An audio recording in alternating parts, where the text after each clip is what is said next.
Nous sommes ce matin au centre Amadou Ampateba dans le cadre de la quinzaine de l'environnement. Nous recevons monsieur le professeur Jean Bosco Konaré. Monsieur Konaré, dites-nous, qu'est-ce qui justifie votre présence à cet endroit? Bon, disons que c'est un endroit qui m'est déjà familier, parce que chaque fois que Aminata Dramane, qui est une sœur, a des manifestations, elle m'invite à participer à ces manifestations. Donc hier, elle m'a dit s'il était possible de venir ce matin participer avec eux à leur contribution à la quinzaine de l'environnement. Donc ça explique pourquoi ce matin je suis là. Et donc, à la voix.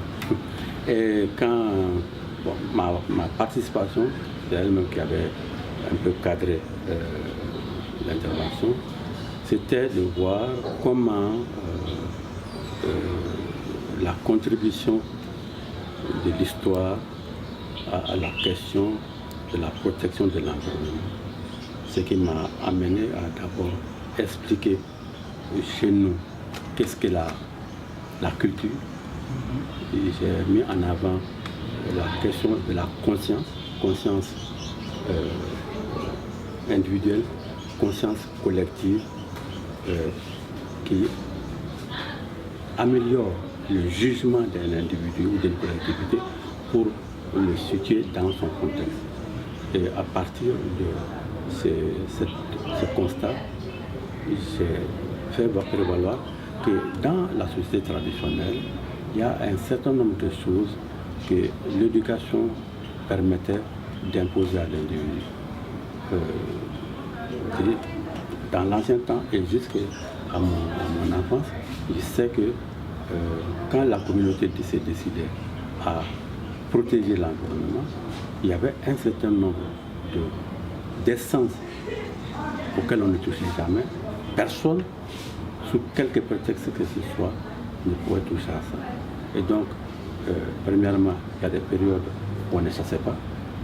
Les chasseurs étaient habitués à ça. Il y a des périodes, il y a des arbres qu'on ne coupait pas. Et ça permettait de protéger durablement la nature. Et il y a certaines espèces qu'on ne coupait pas du tout.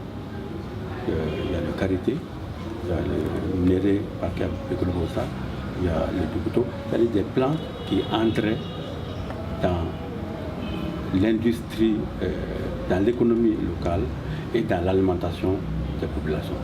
Et là, ce qui était constaté, c'est que les gens, effectivement, respectaient rigoureusement ces interdits.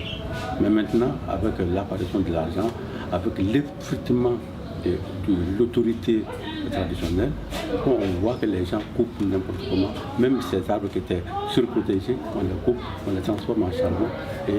Et du coup, c'est un élément aussi de l'économie locale qui s'en va en charbon.